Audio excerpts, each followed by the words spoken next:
Muslim Pak Eko? Oh ya, muhajirin Bang. Muhajirin, orang-orang yang berhijrah artinya muhajirin itu. Iya Bang. Baik, di KTP tertulis Islam ya? Masih Bang. Masih Islam.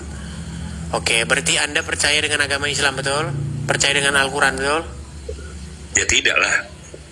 Anda tidak percaya lagi dengan Al-Quran? Saya sudah muhajirin kan artinya berpindah dari yang lama kepada yang baru. Wah, berarti tidak percaya lagi dengan Al-Quran? Tidak. Mantap.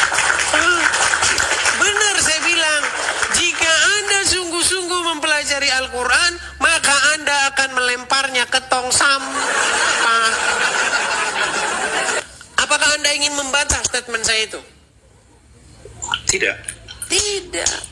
Inilah saya bilang, saya ngomong itu nggak asal-asalan teman-teman. Kalau orang sungguh-sungguh mendalami Quran, dia pasti akan membuang Al-Quran itu ke tempat sampah. Pasti. Orang yang masih percaya Quran itu orang yang nggak pernah belajar isinya. Baik, Eko Dharma Bakti, kita tes dulu nih. Berarti di KTP tertulis Islam ya? Masih. Coba saya pengen Anda ucapkan dulu bacaan-bacaan di dalam Al-Quran untuk mengonfirmasi bahwa Anda pernah membaca Al-Quran. Coba surat apa? Surat An-Nas. Silakan. Surat An-Nas silakan. A'udzubillahi minasyaitonirrajim. Bismillahirrahmanirrahim. Qul a'udzu birabbin nas, malikin nas, ilahin nas, min syarril waswasil khannas, allazi waswisu fi sudurin nas, minal jinnati wan nas. Sah ini Muslim. Ya.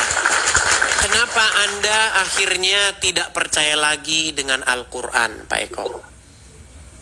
Panjang ceritanya Bang. Gimana itu? Coba cerita-cerita sama kami lah. Tadinya saya ini ya, penghujat Yesus. Saya adalah orang antikris. Nah, kemudian ada satu peristiwa yang membuat saya akhirnya percaya kepada Yesus dengan kenyataan yang saya alami sendiri. Yaitu ketika ada peristiwa di rumah saya, terjadilah satu korban, di mana korban itu dinyatakan, ya menurut medis yang saya ketahui dinyatakan seperti udah tidak ada lagi lah, meninggal kita bilang. Ketika saya bawa ke satu klinik, memang tidak dengan secara ini pemeriksaan yang bagus, tapi pemeriksaan hanya sekedar ini seperti isyarat lah gitu. Kemudian saya bilang sama istri saya, karena istri saya saat itu saya ajak ke Islam. Kemudian tapi dia tidak sungguh-sungguh, dia diam-diam ke gereja. Saya tahu itu. Kemudian saya tanya, apakah kamu masih ke gereja? Masih. Tolonglah mintalah doa sama Tuhanmu itu supaya anak ini bisa hidup kembali, saya bilang. Sampai gemetar saya Bang. Jadi tapi istri saya berkata, yang bisa minta itu kepada Tuhan itu Bapak sendiri, cobalah minta.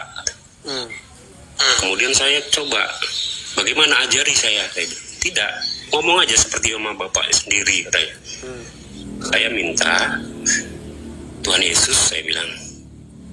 Saat itu saya kan nggak ngerti Tuhan Yesus, Tuhannya orang Batak, saya bilang tuh, atau Tuhannya orang Kristen, saya bilang gitu kan.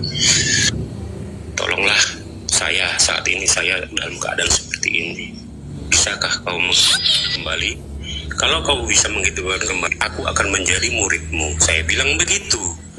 Karena kan saya nggak mungkin saya akan menyembah dia. Saya minta supaya saya jadi murid. Mukjizat terjadi Bang. Anak itu kemudian bangkit, bangun, dan minta makan. Ya, dari situlah saya.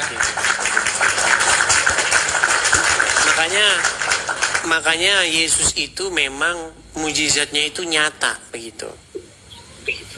nggak seperti Tuhan yang diceritain sama nabi-nabi yang sebelah begitu, yang kerjanya menuruti hawa nafsunya dia.